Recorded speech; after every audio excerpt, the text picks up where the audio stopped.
Israel has urged Russia to protect all its citizens and all Jews after a large mob, some shouting anti-Semitic slogans, stormed a Dagestan airport. Video footage on social media, which you can see now, showed an angry crowd running through the airport in Makhachkala, reportedly looking for people arriving from Tel Aviv. Well, let's go live now to BBC Monitoring's Russia editor Vitaly Shevchenko. Vitaly, what can we confirm in terms of the details around this? We're talking about hundreds of people, some of whom were shouting anti-Semitic slogans.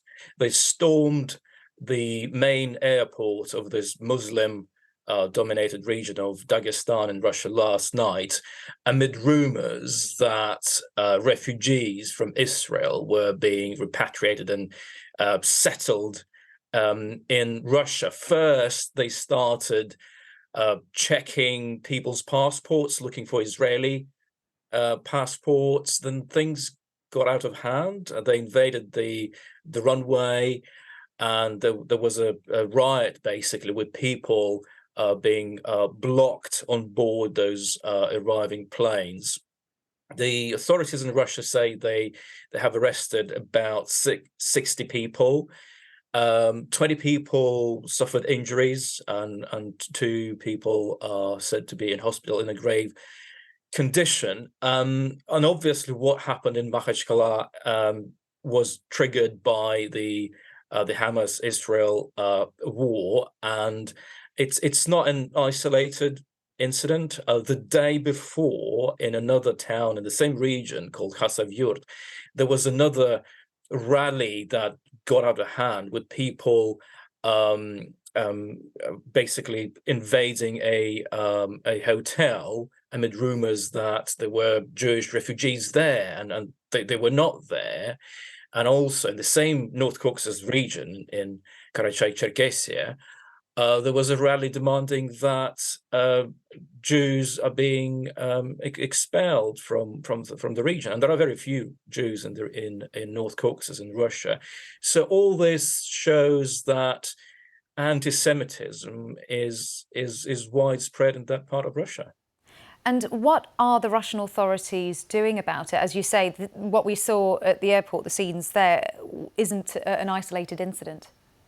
They're doing very little, and there are voices criticizing them for that. The local governor in Dagestan, he called the riot at the airport a stab in the back of Dagestani patriots and an outrageous act. But what's been happening in Russia's North Caucasus, I think it tells us something important about Vladimir Putin's Russia. Even though the Russian president has in the past spoken out against xenophobia, and he never encouraged anti-Semitism, the fact is that his rule is to a large extent based on nationalism, dislike of outsiders, and distrust of outsiders and foreigners, such as Ukrainians in the West, who, according to Kremlin-controlled media, are keen to destroy and dismember Russia. And as these events in North Caucasus have shown us, these feelings are not that different from anti-Semitism. And so far, the Kremlin has not commented on the riot in Makhachkala, but the local ombudsman in Dagestan, he condemned the riot as an illegal act, but he said the feelings of rioters are understandable. That's a quote, because, as he said, they are depressed by the suffering in Gaza. So it's a very tense and complex situation in Russia's Muslim dominated North Caucasus region, where feelings are running high. Vitaly, thank you. That's Vitaly Shevchenko from BBC Monitoring there.